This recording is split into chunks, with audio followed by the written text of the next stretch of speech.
Am I live? Can you hear me? Let me do a sound check.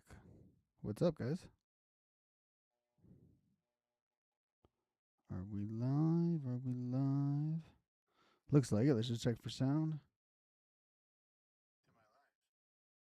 Ah, I am live. Ho, ho, ho. Merry effing Christmas. What's up, wrestling fans? A little bit later than I normally join you, but as E said, Ruthless Rob is keeping to his schedule.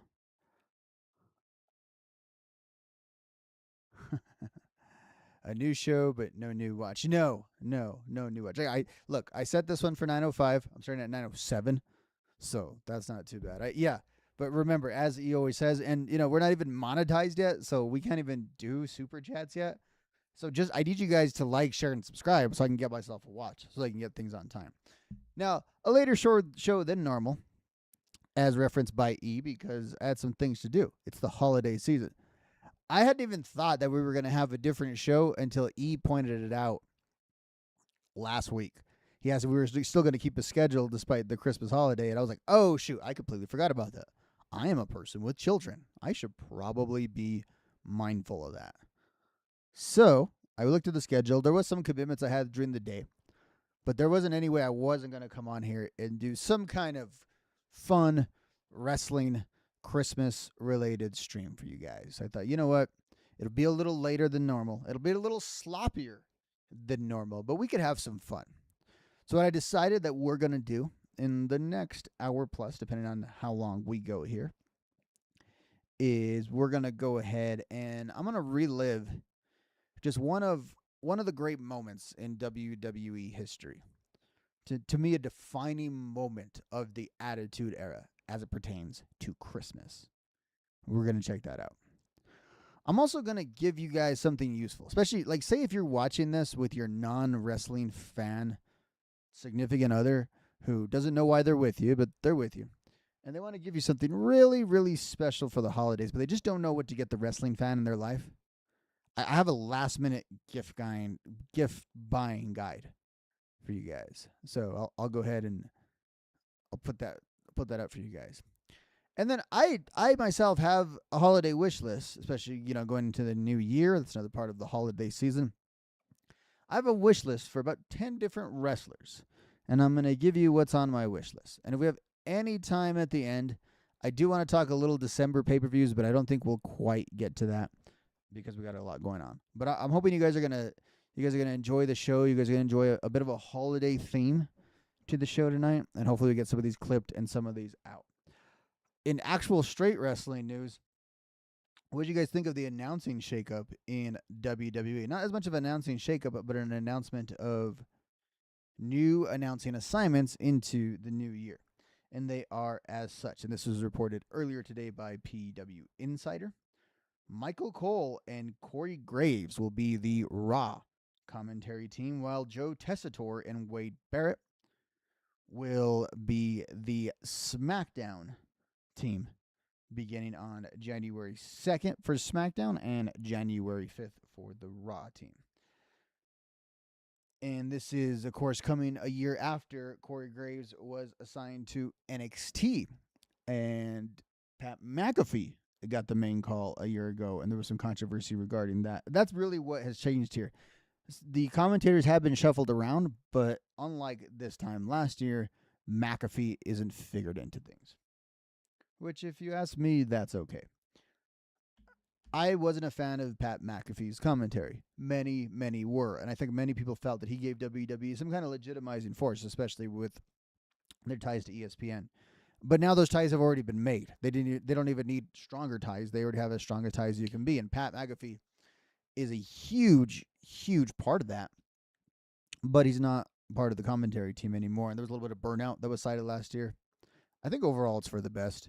Here's the thing. WWE commentary is far from perfect right now, but it's so much better than it was in the Vince era that as long as we stay away from stuff like McAfee, I think commentary is going to be okay. The problems with the product right now have very, very little to do with commentary. They have a whole hell of a lot more to do with booking, if you ask me.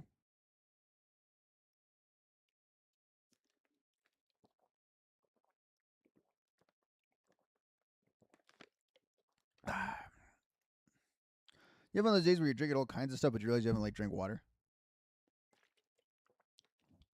This is the second podcast I've done today, and I realized as I was about to fire up on here, that I haven't had a whole lot of water, and I'm gonna be like really sluggish later on, which is okay because for our discussion, I have here normally in my coffee mug, as you can see, maybe the consistency there.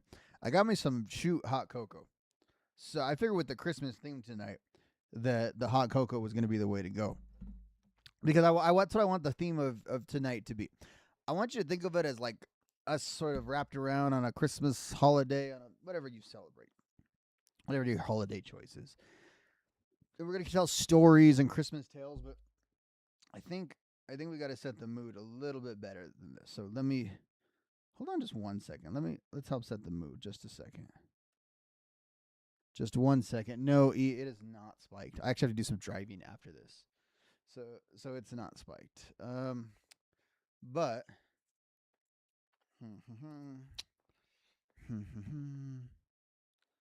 let's see. How about, yeah, that'll get us a little more festive right there.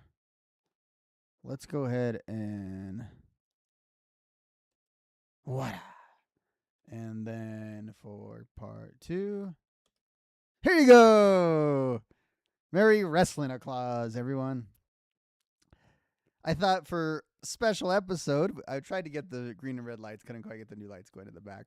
But I have some Christmas theme for us to keep us festive for tonight's chat. Let's see. Is the hot cocoa the non-spiked hot cocoa? Is it ready to go? No, that's way too hot still. That is way too hot.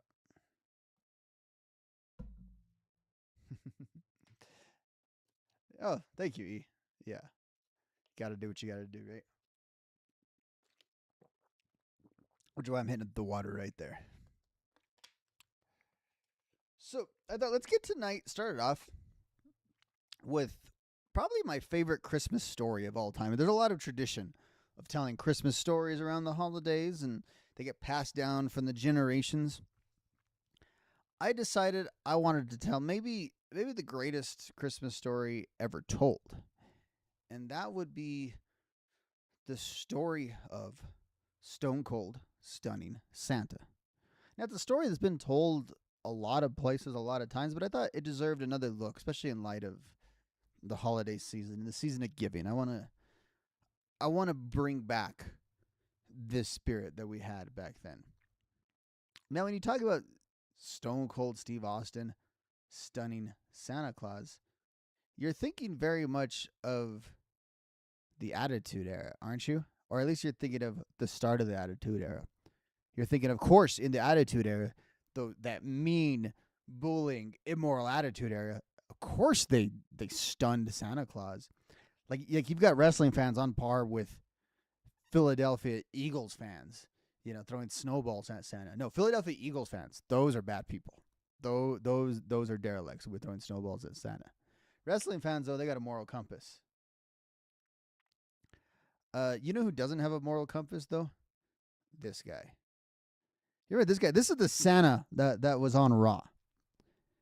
Now, to my recollection, and per Stone Cold Steve Austin's investigation later on in the evening, this was not the real Santa. I don't know who the hell this was. I think he was like an indie worker or something like this. I don't know. But this, you talk about bad Santa. I might look like Billy Bob Thornton's bad Santa, but this is like the original bad Santa, E. Okay, like, so we cut to this Santa, and you know what he's doing? He's thinking Sable's gonna come out there and sit on his lap. Like, this guy needs to be on some freaking list. This guy's a total not good. Not good. In the midst of asking for Santa, a little kid comes to sit on his lap, which, take all the context out of that, like, holy hell. I hope he was in the right frame of mind there to now be meeting with a little kid. But it wasn't just any little kid on this Raw Before Christmas. No. If you guys recall who the little kid was, it was this guy. In Uso. I think sources have possibly confirmed that this was Jey Uso, but it could be Jimmy, but it's definitely an Uso. Even if you say it wasn't, I mean, the San Francisco 49er jacket, the total resemblance to an Uso, the fact that, you know, they're in proximity to wrestling.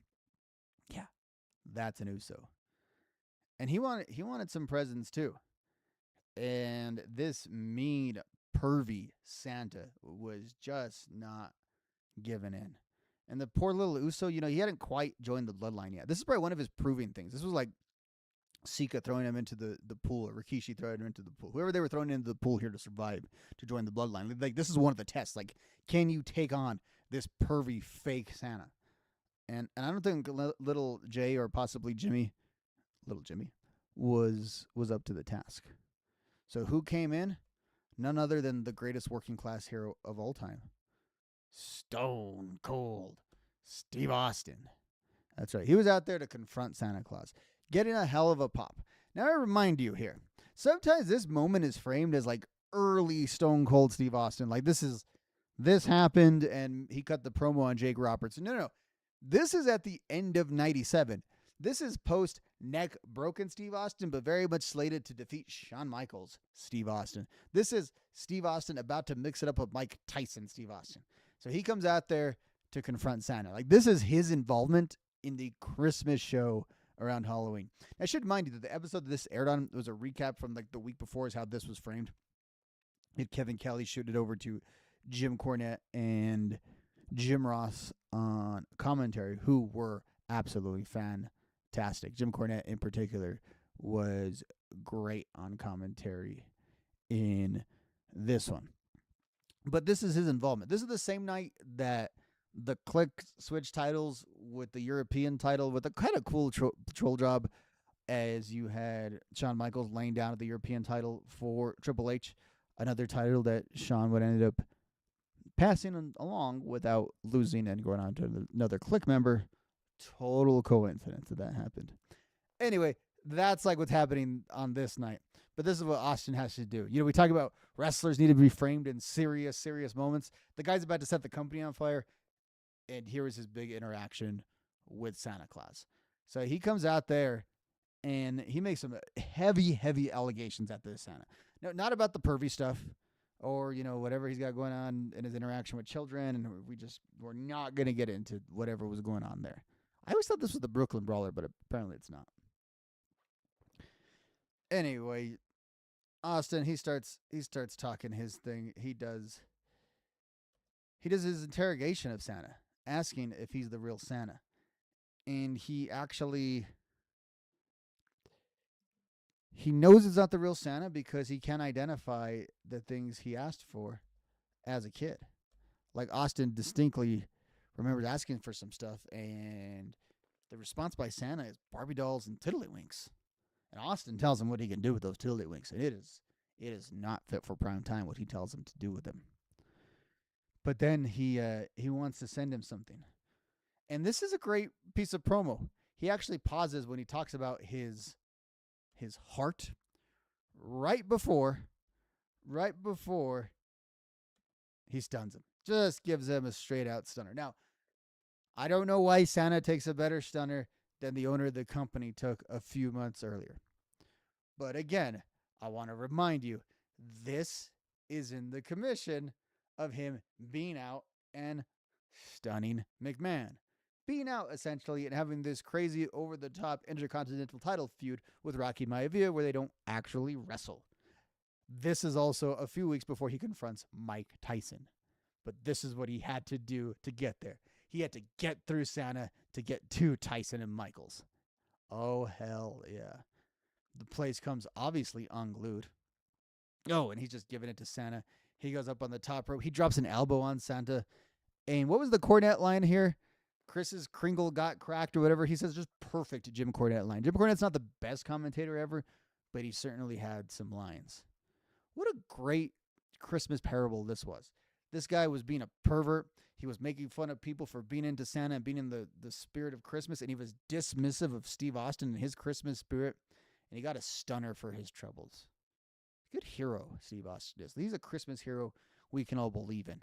And if mythology has this correct, after he killed Santa on this Raw, he actually assumed the responsibility because that's how it works. If Santa puts you over, you are the new Santa. He had a little bit of a beer belly before this, and we won't talk about all his interactions with Vince, but I think he learned and grew from his Santa experience. That's by far the best wrestling Santa. Not this. This Stone Cold Stunning Santa is the best. I think the tribute to the Troop things is a pretty cool second in the way that was all set up with the big Austin reveal. That worked out pretty good. Last night, the WWE Vault put up a lot of their Christmas moments. I forgot about Mankind fighting all those Santas in a boiler room around Christmas time. The other one I always think of is, do you recall when like Alberto Del Rio did vehicular manslaughter on Santa?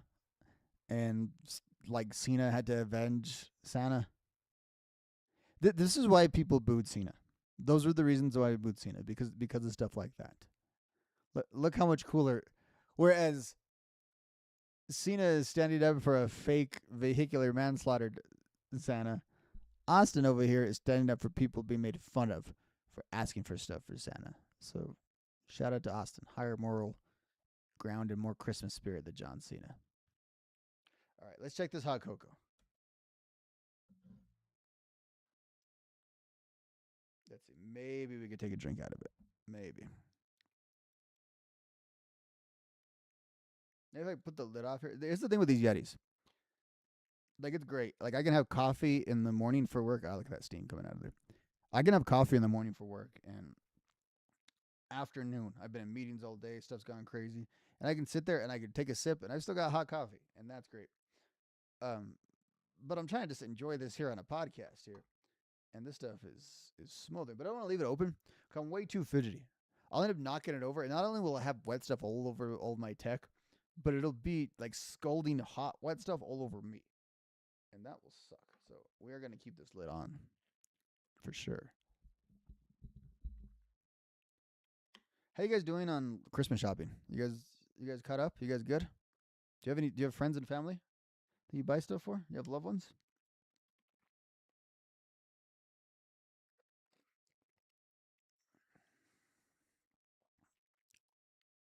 Almost there. Almost there.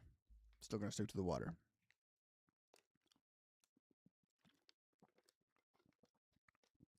Or is it the opposite? Are people buying you stuff? And are people having trouble figuring out what to buy you as a wrestling fan, especially at the last minute?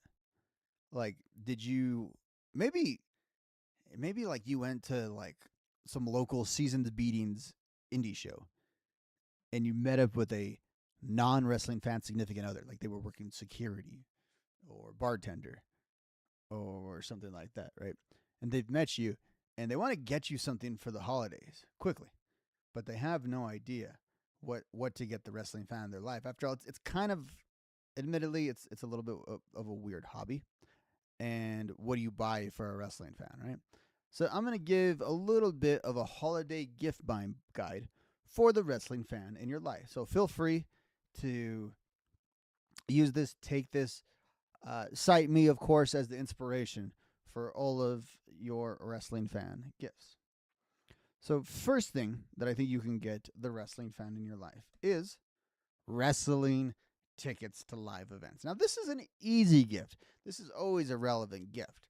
What better to give someone than the gift of an experience? Especially now when you could make the choice of a down payment on a house or a front row seat at a wrestling show. So whether it's on the primary market or secondary market, as long as you're willing to give up an arm, a leg, and a lung, you can get wrestling tickets. Or you can get AEW tickets at an affordable price and probably buy some other stuff while you're there.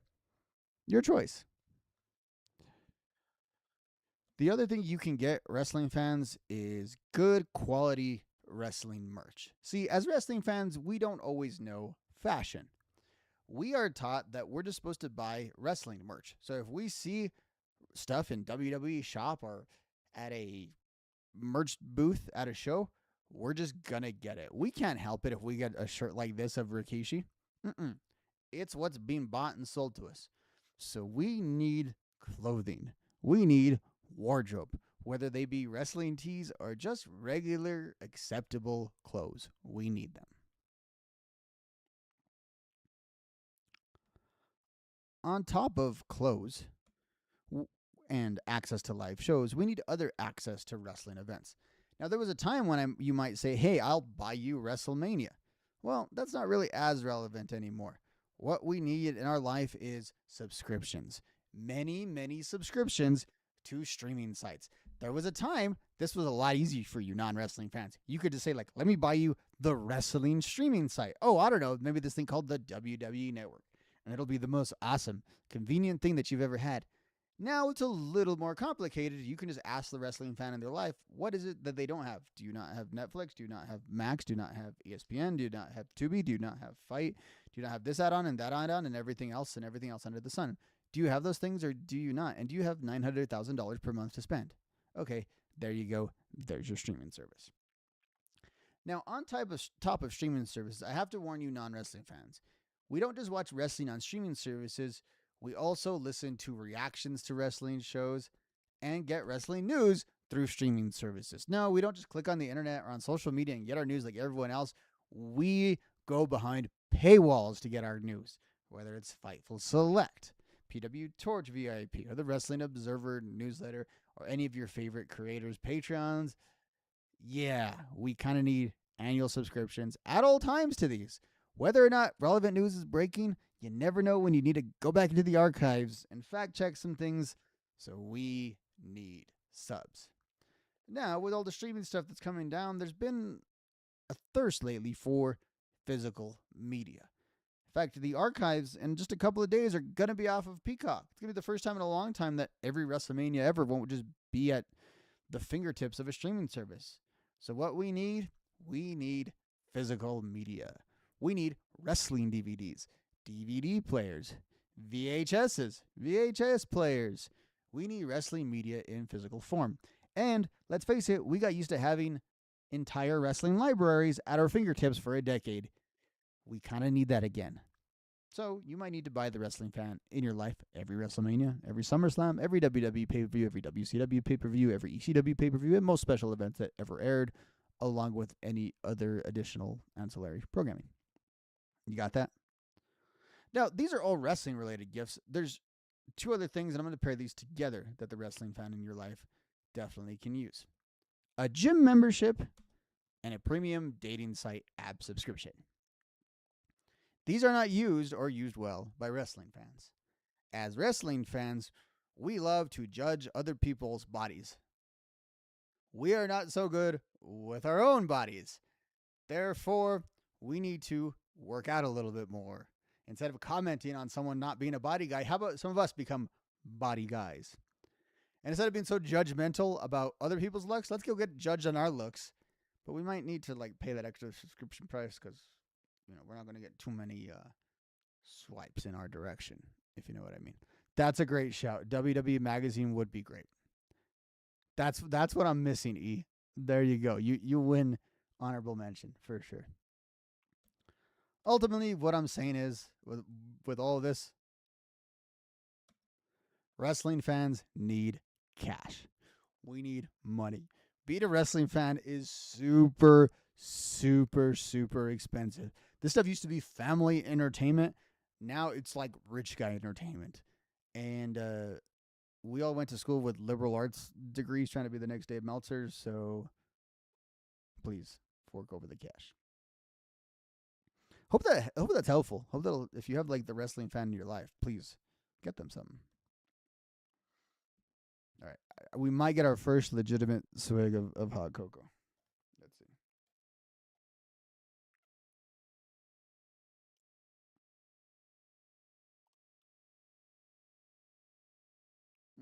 Okay, I'll do a second cool off, and then I'm gonna get it to my own Christmas list. I have my own individual Christmas list. That one was for wrestling fans, but I don't need any of those things. As a wealthy, well-respected wrestling podcast streamer, I don't need any of those things. I get all that comped. I get all my newsletters. They want me to be a subscriber along with the streaming services. They want me to review it as an influencer here with the 4 subscribers. Okay, some of the little particles have kind of gone away. I really hope I get into this like before I have to sign off.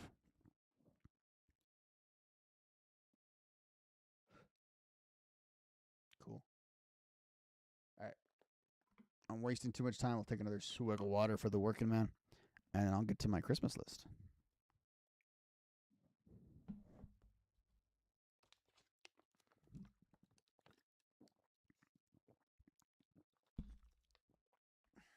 All right. Now, I want to think of this next list as less of a Christmas wish list for myself of presents I want. It's wishes I kind of have for other people. Because I'm of the spirit, as you can tell, and I want to bestow the spirit onto others. So everything I say here, it's in the spirit of positivity for the subject. These are wishes I have for wrestlers. Specifically in 2026 is when they have to come true. That was a clunky intro. I apologize. Where are we at here? Okay, so I picked about 10 wrestlers that I have some wishes for in the next year. So the first wrestler that I have a wish for is the recently returned MJF. My wish for him is to have an uninterrupted year atop the promotion so he could truly be atop of wrestling, be where he belongs. In 2025, I think MJF kept a great trajectory, and then he was gone. But even during his time away, he proved his value. He proved that it doesn't matter what's going on in AEW because it's not legitimate unless MJF is there. And I think that's like the greatest value you can prove to a company. But I'm also hearing what like my friends like Zach Hadorn are saying, that he's kind of got one note and he's going all in on the cheers in one aspect and all in on the boos in another. And he kind of needs to pick a lane and go with it. And I think those are valid points. But I think it all points to the fact that if he keeps going away and coming back and has the inconsistency, there's going to be that contrast of cheers and boos. So I just want that consistency for him so he can be at the top of the company, which I think will essentially, even though it's AEW and you might think of it as second rate, it will put him at the top of wrestling. Next up, I would say that I have a wish for. I have a wish for my control panel to be next to me. I have a wish for Stephanie Vicaire. I would like her to become more than just her one move. Look, in 2025, Stephanie Vicaire took over women's wrestling in WWE. She's unquestionably the top women's wrestler in the company as of right now and has the hardware to prove it. But did she become the top wrestler or did she just have like the most over move? Which is a cool move. Even if you take all the pervy elements out of it, it's a cool move regardless. But she's more than that. And I don't want her to become just a one move wrestler. I don't want her to be known just for that one move. She's a lot better than that, and she has a lot more to offer, and the division as a whole has a lot more to offer. Problem with her is she's a part of Raw. She's a part of that part of the problem with her is she's like on that scene on Raw where she's presented to look really good, but there's not a lot of interesting things that go on. So the most interesting thing kind of becomes the finisher.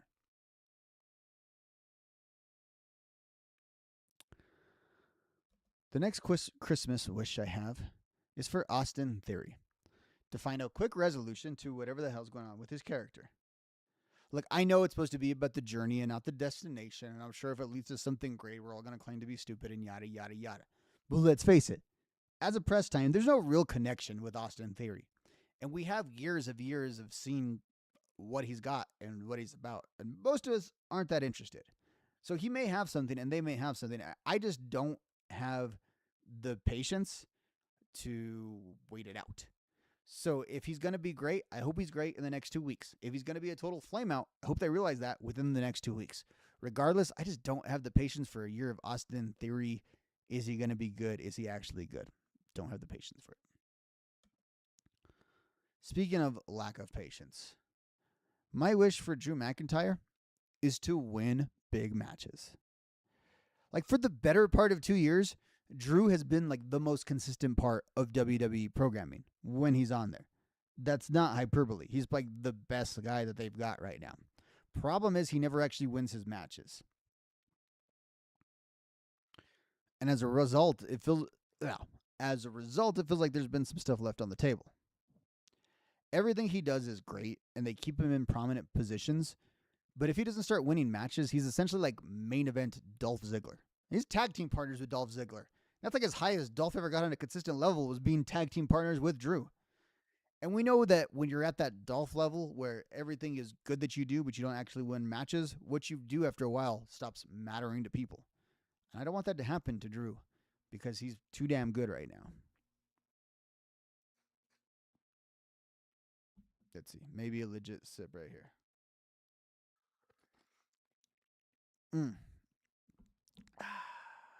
Oh, that's good stuff.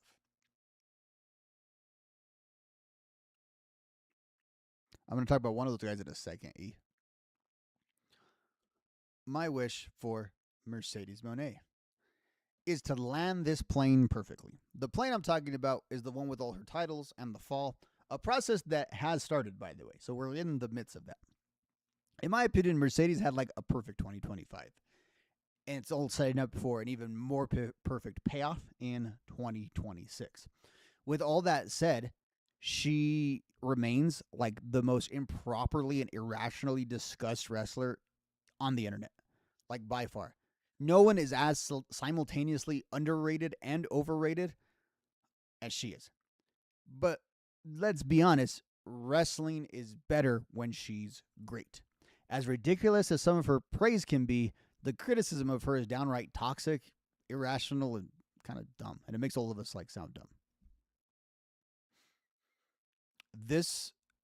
The fall of Mercedes in AEW just needs to be great. No one has any time for anything less.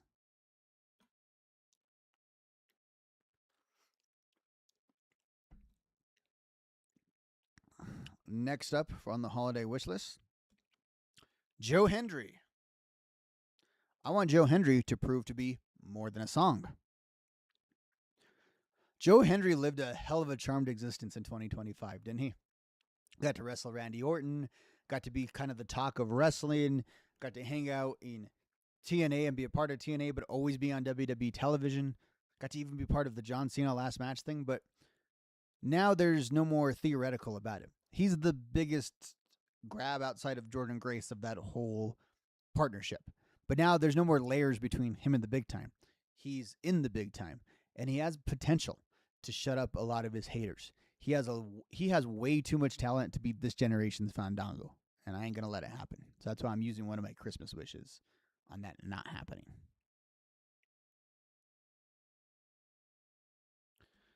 All right, I have a Christmas wish for Okada. It's for Okada to really be the flag bearer and the new old guard in AEW. So Okada's not actually a part of the start of AEW, but his time in New Japan and some of the matches he had are very intertwined with the start of AEW.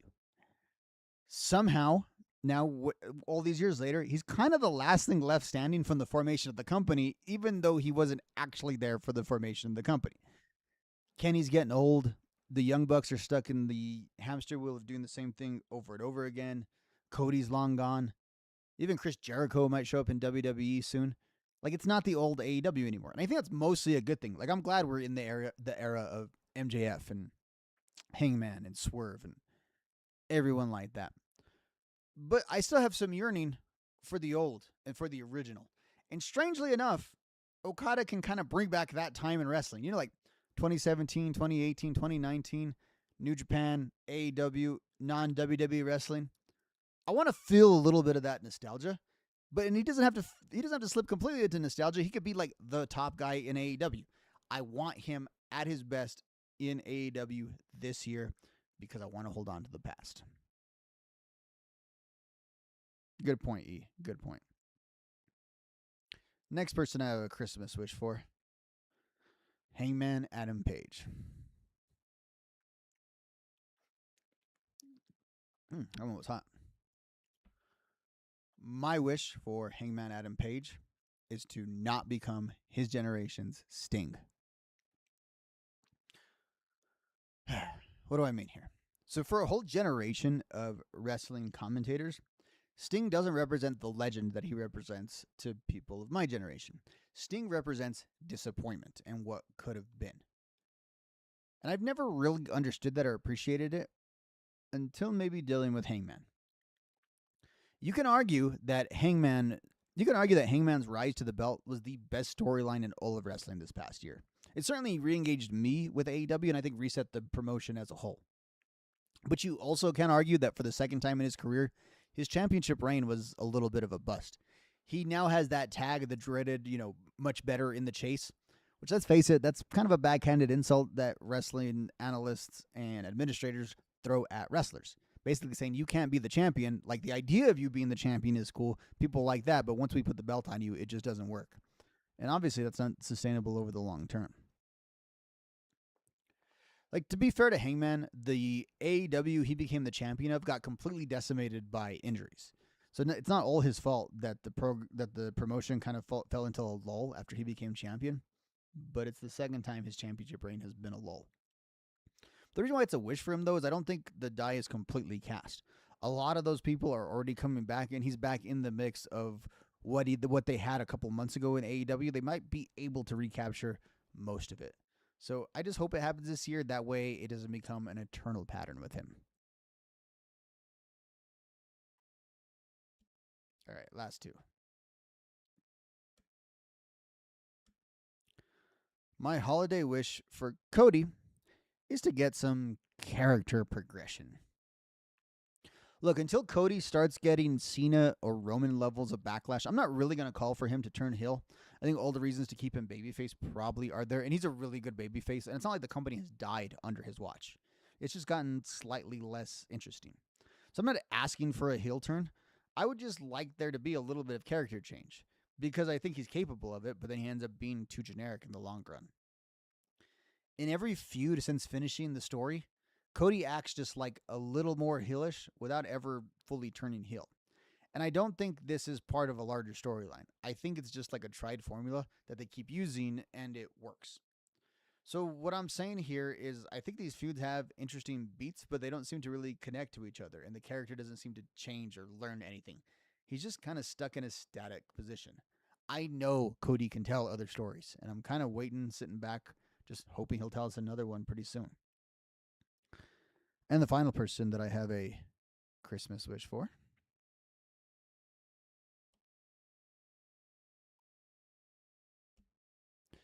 The big dog, Roman Reigns. I want Roman Reigns to find some freaking direction. Let's face it, Roman hasn't evolved much since WrestleMania 40. It's even less of an evolution than Cody has gone through. His part-time schedule... blah, blah, blah. Let me take some hot cocoa before I rant on that.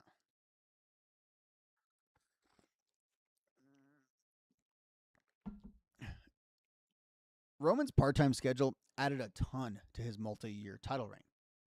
It made his matches and appearances really feel like special attractions.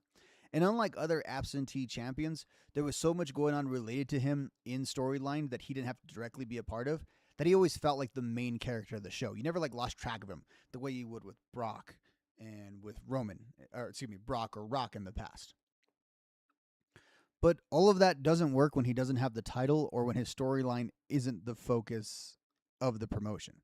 When he comes back in these little spurts, he doesn't quite have the nostalgia impact to be a special attraction like The Undertaker or Rock or Goldberg. Instead, it just feels like Roman Reigns is going through very slow-moving storylines. Like, think about all he's done since WrestleMania 40, which was effectively 2 years ago. All he's done since then is care about War Games a few times and be kind of sore that Paul Heyman betrayed him for CM Punk and Seth Rollins. And that's been it. At all. Like, no evolution in the character, no evolution in what he's doing. He needs a new mission or goal. He needs a new vision. Not that one, but he does need that. And those are my holiday wishes for all of our favorite wrestlers. Oh, kind of itchy right there. On top of all that, we have a AEW pay-per-view on Saturday, which say what you want about AEW. I never don't enjoy the pay-per-views. Let me pull up. I didn't plan a segment for this, but let me just pull up the card.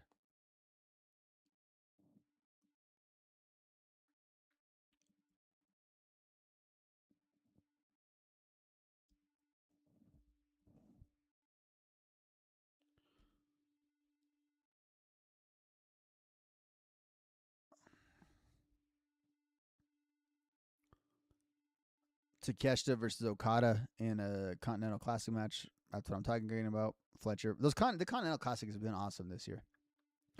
That coming to a head really is what I'm looking forward to here.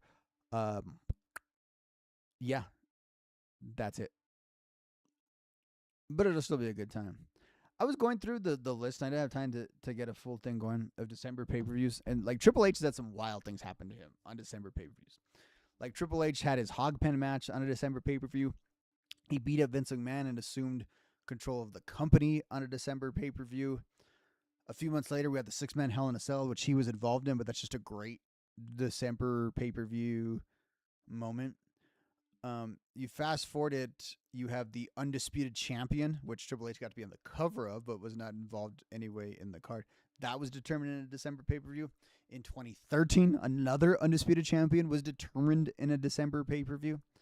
You also have the debut of The Shield, one of the great matches ever. That happened on a December pay-per-view. You also had the re-return of The Shield when everyone got sick, and it was The Shield with Kurt Angle. And yeah, that was that. That was also the things that we've had on December pay-per-views. I'm thinking this AEW show is going to be good, but there's a lot going on, and we have Wrestle Kingdom coming up. Kind of getting set for Royal Rumble season. It's weird without WWE officially having a pay-per-view this December, but the Cena stuff was so big and so encompassing that in the end, I kind of feel like they did. I got to tell you guys, I enjoyed this show, and I thought it was going to take me a whole lot longer to make these very salient Christmas points that I was making tonight. So I was either over-prepared or I've under-discoursed. Nexus over the Shield. Was that a December? That happened in a December?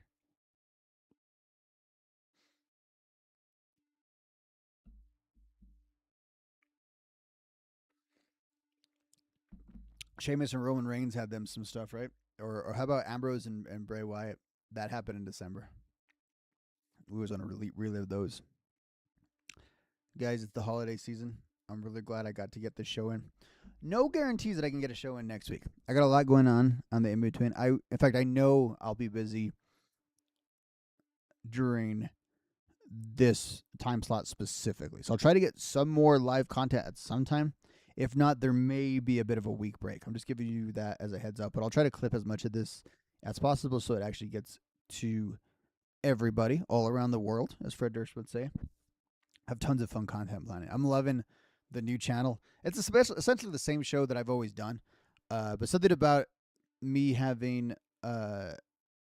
full control. And not that anyone has ever limited me in the past, but something about the ridiculousness of this that I can definitely dive into. So at some point next week, I will have a live show. I just don't know when, and it's probably not going to be next Tuesday. Maybe New Year's Eve. I don't know. Maybe New Year's Day. Maybe we'll get a great New Year's Day stream. I don't know. I just know it won't be at this exact time slot. But I hope you have a great holiday. I hope you enjoy it with the loved ones if you have loved ones. If you don't want to enjoy it with loved ones, I hope you don't have to enjoy it. If you have to talk wrestling with your loved ones, I hope they at least subscribe to a newsletter or something like that so you don't have an absolutely awful conversation with them. I am very grateful to have this new audience at the end of the year. And I will talk to you guys again when I talk to you.